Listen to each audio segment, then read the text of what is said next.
Le travail du fruit, c'est une tradition familiale, mais la confection de confiture, c'est une histoire de femme.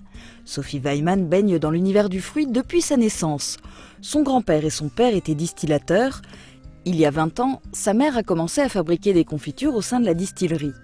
Après une prépa littéraire et un passage en fac d'histoire, Sophie a intégré l'entreprise familiale en 2000 en faisant en alternance un BTS assistante de gestion. Elle se retrouvait plus dans les confitures que dans l'eau-de-vie.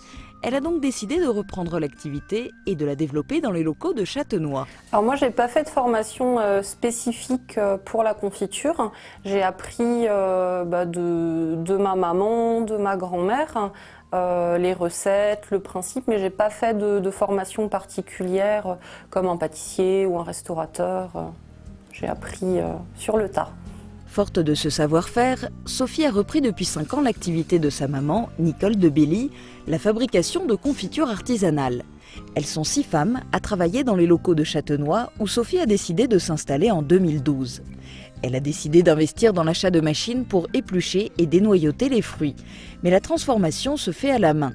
Cette production artisanale a cependant permis à l'entreprise de passer cette année le cap des 150 000 pots de confiture, notamment grâce à une opération d'export vers la Chine, 10 000 pots pour le marché de Noël.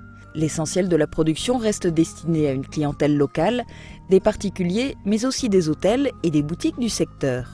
J'aimerais bien éventuellement ouvrir une deuxième boutique dans un endroit touristique, pourquoi pas, sur Obernai, sur Colmar, sur Strasbourg, voilà. Ça c'est le projet que j'ai.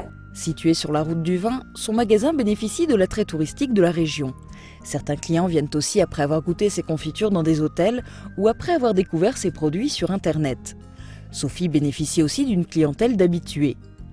En plus de ses confitures, elle propose des produits alimentaires alsaciens et de l'artisanat local, ainsi que des corbeilles garnies. Et pour proposer tout cela, Sophie a développé de nombreuses compétences. J'ai beaucoup de fonctions dans une petite structure comme la nôtre, il faut savoir être polyvalent. Donc je fais beaucoup de tâches administratives. Je m'occupe de la gestion du magasin, de l'approvisionnement des fruits, des diverses matières, sucre, carton, pot. Et je peux aussi passer à l'atelier, que ce soit à la préparation de commandes ou à la fabrication, au travail des fruits en fonction des saisons et des besoins. Une polyvalence que Sophie compte bien continuer de mettre à profit pour développer son entreprise.